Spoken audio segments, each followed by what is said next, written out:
mi exministro, tiene una vasta experiencia en el mundo público, por eso hemos llamado para conversar de este temón. Eduardo, ¿qué tal? Muy buenos días. Buenos días, Quique. Buenos días, Consuelo. Hola Eduardo, qué gusto escucharte. ¿Cuáles son tus expectativas de la entrada en vigencia de esta ley? Bueno, esta ley es un avance importante en esta materia de la permisología, como se le llama hoy día, pero todavía hay temas pendientes que es necesario abordar y resolver. La ley lo que hace básicamente es enfocarse en lo que se llama los permisos sectoriales, que hoy día van como en paralelo de lo que son los permisos ambientales. La expectativa de un cambio más profundo es que se integre en un solo sistema los permisos ambientales con los permisos sectoriales. Esto aborda solamente los permisos sectoriales, que es relevante. Hay temas que son a veces muy complejos. El Consejo de Monumentos Nacionales genera una serie de normas que incidencian los proyectos que son importantes. Es un avance, pero todavía dista de lo que son las mejores prácticas de la OCDE, aborda algunas de ellas y quedan otras pendientes. Eduardo, la experiencia no... A ver, a mí me pasa con el tema de los permisos que generalmente cuando hablamos de, no, ese proyecto se trabó porque alguien aplicó no sé qué cuál ley o dilató la decisión, y ese alguien tiene nombre y apellido, pero nosotros no conocemos el nombre y apellido. No son algoritmos los que traban los proyectos. Entonces, mi pregunta es, esto de la permisología, estas leyes, quitan atribuciones discrecionales a ciertos funcionarios que por diversas razones, desidia, ideología, para no meterse en problemas, un burócrata que no quiere tomar decisiones, evitan y traban las cosas. ¿Cómo esto lo soluciona de alguna manera? Esto no incide directamente en las normas de cada uno de los ministerios. Lo que sí genera son mecanismos que permiten tener mucha trazabilidad y transparencia de dónde eventualmente se traba un permiso administrativo. Y además se establecen normas que se conocen como técnicas habilitantes alternativas, en que con una declaración jurada queda resuelto el tema y no es necesario tener una autorización previa de un funcionario público. Ese es un tema que ha sido discutido, pero está muy cercano a lo que son las normas y los principios de la OCDE, principios de proporcionalidad. Yo creo que lo que hace este proyecto de ley genera una ventanilla única llamada SUPER, genera una autoridad en el Ministerio de Economía, que va a estar de alguna manera supervisando todo el proceso de permisos sectoriales, con mucha visibilidad de lo que hacen cada una de las autoridades. Pensemos en las direcciones de obras municipales, que es uno de los ámbitos en los cuales muchas veces se traban los proyectos. Va a haber claridad de qué es lo que está ocurriendo y una gestión más integrada a través de esta ventanilla única de todo este tipo de permisos. Hay una serie de otras características que son interesantes de considerar. El silencio administrativo, se establece un tema que es debatible, responsabilidad funcionaria, que puede incluso involucrar penalidades en términos pecuniarios, que tengan que pagar multa quienes no cumplen los plazos. Entonces es un cambio bien importante. Hoy día la tramitación de permisos va en forma secuencial. Hay que terminar con una entidad y después ir a la otra. Acá se permite tramitación paralela.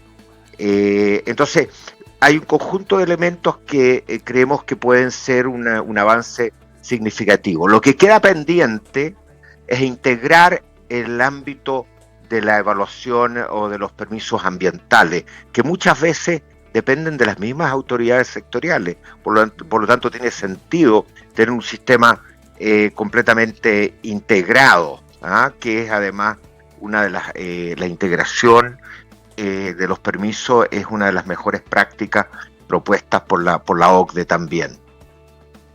¿Y por qué eso ha sido más difícil que permisología, que ya fue lo suficientemente difícil, pero por qué no se pudo avanzar en ambos proyectos para poder apuntalar mejor la inversión? Buena pregunta, Consuelo. Uno hubiera esperado que se hubiera abordado simultáneamente los temas de aprobación ambiental junto con los permisos sectoriales.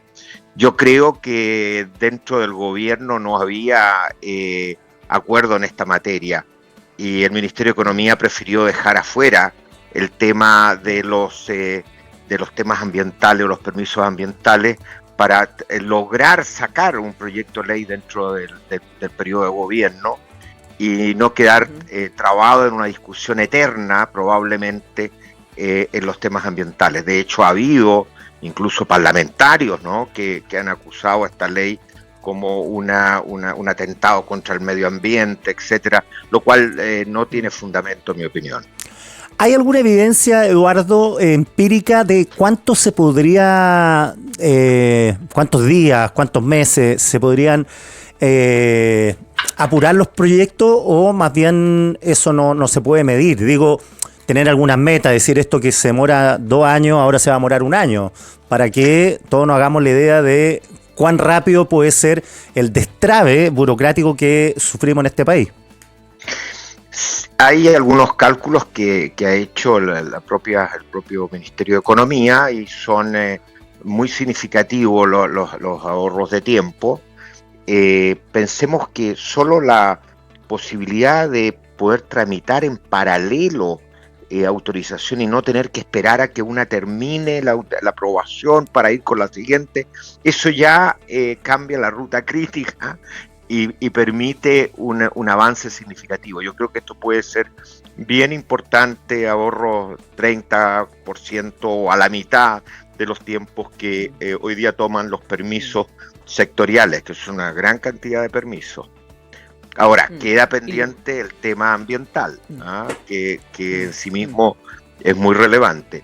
Ahora, esta autoridad que se crea va a estar supervisando el actuar de cada una de las agencias y va a tener la capacidad de generar coordinaciones entre las agencias, coordinaciones interministeriales. Se crea un consejo de coordinación interministerial en esta materia y tiene la posibilidad de incidir en el funcionamiento de una manera en términos de asesoría, ¿no?, de agencias o de servicios específicos en particular. Ahora, las leyes son un habilitador de posibilidades.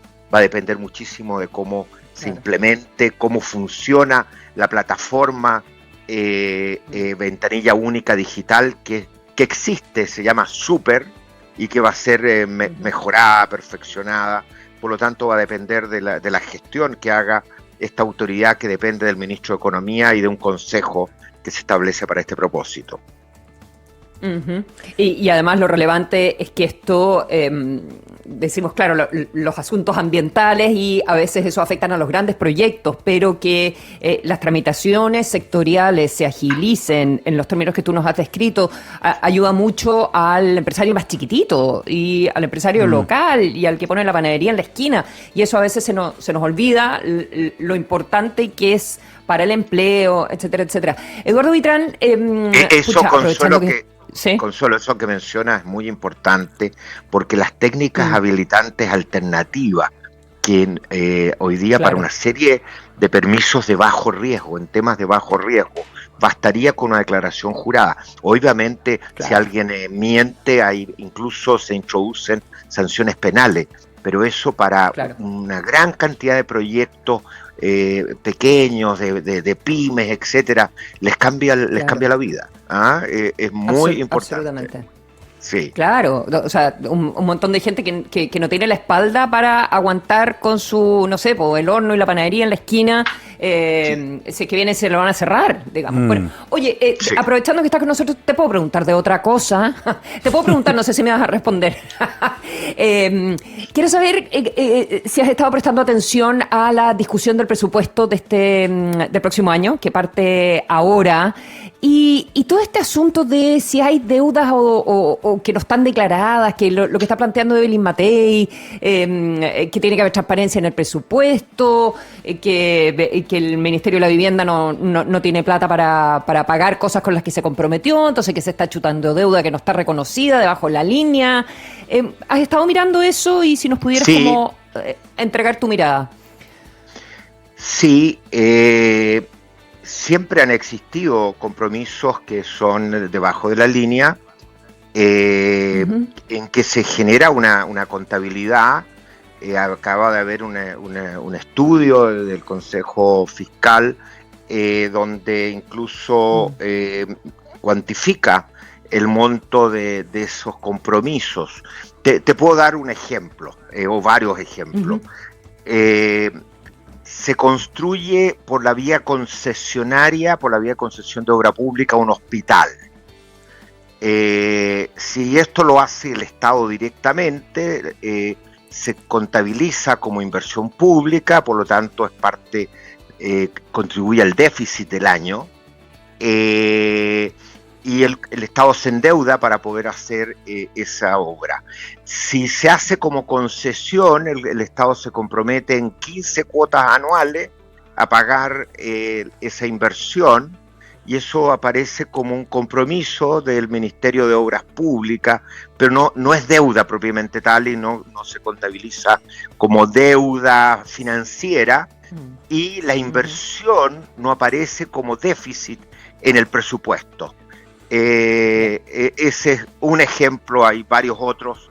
Este estudio que se señaló habla o estima hasta en 10% del PIB el monto de compromisos que existen, que son algunos contingentes, pero muchos otros son compromisos a firme del Estado por diversos motivos. Claro, porque Eduardo quedó la sensación de una especie de bancarrota y no un desorden en las cuentas, más bien si lo que conocimos era bastante urgente clarificarlo, y lo clarificó el ministro de Hacienda, Nicolás Grau, pero al principio quedó la sensación que el Estado no tenía cómo pagar.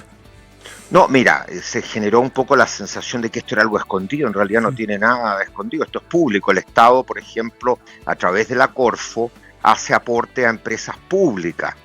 Y esos aportes, por ejemplo, al metro, para construir la nueva línea 7 del metro, si se hace un aporte, aparece como inversión financiera porque suscribe acciones y no aparece como gasto público. Pero eso, bueno, son contribuciones que a futuro van a seguir existiendo, porque el metro no se autofinancia la inversión. Entonces uno debería, si quiere saber el conjunto de las obligaciones del Estado, uno debería saber o estimar, ¿no es cierto?, cuánto van a ser las inversiones que va a hacer el metro para todas las líneas anunciadas los próximos 10 años, y esos aportes van a venir del patrimonio de la Corfo, probablemente, una parte de endeudamiento, claro, pero la mayor parte del patrimonio de la Corfo.